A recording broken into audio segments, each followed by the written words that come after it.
Hi friends, മൗനരാഗത്തിന്റെ പുതിയൊരു പ്രൊമോയിലേക്ക് എല്ലാവർക്കും സ്വാഗതം. അങ്ങനെ സോണിയെ പെണ്ണ് കാണാൻ വേണ്ടി ഒരു പയ്യൻ വന്നിരിക്കുകയാണ്.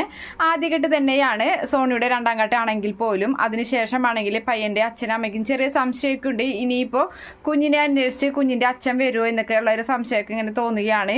അപ്പോൾ കിരണക്ക് ഉറപ്പ് കൊടുക്കുന്നുണ്ട്, ഇല്ല ഒരു കാരണവശാലും അങ്ങനെയൊന്നും അവന് വരാൻ പറ്റില്ല, കാരണം കോടതി മുഖേന വേറെ പിരിഞ്ഞതാണ്, അതുകൊണ്ട് ഇനിയിപ്പോൾ അതിനൊന്നും അവൻ സാധ്യതയില്ല, അവൻ അങ്ങനെയൊന്നും വരില്ല എന്നൊക്കെ പറഞ്ഞ് അങ്ങനെ വിശ്വാസം കൊടുക്കുന്നുണ്ട്. അതിനുശേഷമാണെങ്കിൽ പയ്യൻ പറയാണ് എനിക്ക് ഇഷ്ടപ്പെട്ടു എന്നൊക്കെ പറയുന്നുണ്ട്. അങ്ങനെ കല്യാണമൊക്കെ ഉറപ്പിക്കേണ്ട ആ ഒരു തീരുമാനത്തിലെത്തുകയാണ്. അപ്പോൾ നല്ലൊരു മുഹൂർത്തം നോക്കണം, അടുത്ത മാസം എന്തായാലും കല്യാണം നടത്താം, വിഷു കഴിഞ്ഞിട്ടൊക്കെ നടത്താം എന്നൊക്കെ അവരങ്ങനെ തീരുമാനിക്കുകയും ചെയ്യുകയാണ്. അതിനിടയിലാണെങ്കിൽ കല്യാണിയും അതുപോലെ തന്നെ സോണിയും കൂടി അമ്മയോടൊപ്പം, അതായത് രൂപയോടൊപ്പം സ്വർണ്ണമൊക്കെ എടുക്കാൻ വേണ്ടി പോവുകയാണ്. രൂപയ്ക്കുള്ള സ്വർണ്ണം എടുക്കുന്നുണ്ട്, അതുപോലെ തന്നെ സോണിക്ക് വേണ്ട സ്വർണ്ണങ്ങളൊക്കെ എടുക്കണമെന്ന് കിരൺ കല്യാണിയെ പറഞ്ഞേൽപ്പിക്കുക ചെയ്യുന്നുണ്ട്. അങ്ങനെ അവരെല്ലാവരും ചേർന്ന് 3 പേരും ചേർന്ന് ജ്വല്ലറിയിൽ പോയി സ്വർണ്ണങ്ങളൊക്കെ എടുക്കുന്നുണ്ട്. അതിന് ശേഷമാണെങ്കിൽ നമ്മുടെ കിരണും അതുപോലെ തന്നെ സേനനും കൂടിയിട്ട് ഡ്രസ്സ് എടുക്കാൻ വേണ്ടി, എല്ലാവർക്കുമുള്ള ഡ്രസ്സൊക്കെ എടുക്കാൻ വേണ്ടി അവരും അങ്ങനെ പുറപ്പെടുകയാണ്.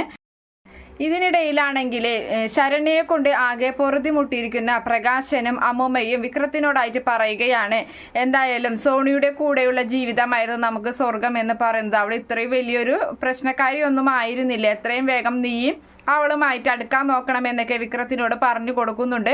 അങ്ങനെ വിക്രത്തിന്റെ മനസ്സിലും ചെറിയൊരു ഇളക്കൊക്കെ തട്ടിയിട്ടുണ്ട്. അതേ സമയത്താണെങ്കിൽ വിക്രത്തിന്റെ കൂട്ടുകാരൻ മുഖേന സോണിയുടെ വിവാഹം ഉറപ്പിച്ചതും സോണി ഇപ്പം അടുത്ത് തന്നെ വിവാഹം കഴിക്കാൻ പോകുന്നതുമായിട്ടുള്ള കാര്യങ്ങളൊക്കെ വിക്രം അറിയുമ്പോൾ എത്രയും വേഗം അത് ഇല്ലാതാക്കണം, അത് എത്രയും വേഗം നമുക്ക് മുടക്കണം എന്നൊക്കെ കൂട്ടുകാരനോടായിട്ട് പറയുന്നുണ്ട്. അതേ സമയത്ത് വീട്ടിൽ വന്ന് അമ്മൂമ്മയോടും പ്രകാശനോടും ഈ ഒരു കാര്യം പറയുമ്പോൾ അവരും പറയാണ് എത്രയും വേഗം അത് മുടക്കണം, എന്തെങ്കിലുമൊക്കെ കാരണങ്ങൾ ഉണ്ടാക്കണം. അങ്ങനെ അവൾക്ക് വരുന്ന എല്ലാ കല്യാണാലോചനകളും മുടക്കി അവസാനം അവൾ ഒരു ഗതിയില്ലാതെ നിൽക്കുന്ന സമയത്ത് നീ ചെന്ന് വിളിച്ചു കഴിഞ്ഞാൽ നിന്റെ കൂടെ എന്തായാലും അവൾ ഇറങ്ങി വരും. പിന്നെ തന്നെയല്ല, നീ കുഞ്ഞിനെ സ്നേഹിക്കണം, കുഞ്ഞിനെ ഇടക്കിടക്ക് പോയി കാണണം, നിന്റെ സ്നേഹം കുഞ്ഞിന് കിട്ടുമ്പോൾ കുഞ്ഞെന്തായാലും നിന്നെ ചോദിച്ച് കരയും, അച്ഛനെ കാണണമെന്ന് പറയും. അപ്പോൾ ആ ഒരു വാശിയിൽ എന്തായാലും കുഞ്ഞിൻ്റെ ആഗ്രഹത്തിനൊത്ത് അവൾ നിന്റെ അരികിലേക്ക് തന്നെ വരും എന്നൊക്കെ പറഞ്ഞ് അങ്ങനെ കൊടുക്കുകയും ചെയ്യുകയാണ്. എന്തായാലും അതൊന്നും നടക്കാനൊന്നും പോകുന്നില്ല. വിക്രത്തിനെ ശരിക്കും പഠിപ്പിക്കുക തന്നെ ചെയ്യും. വിക്രം അങ്ങനെ ചെല്ലുകയാണെങ്കിൽ തന്നെ സോണി ആട്ടിപ്പായിക്കുക തന്നെയാണ് ചെയ്യാൻ പോകുന്നത്.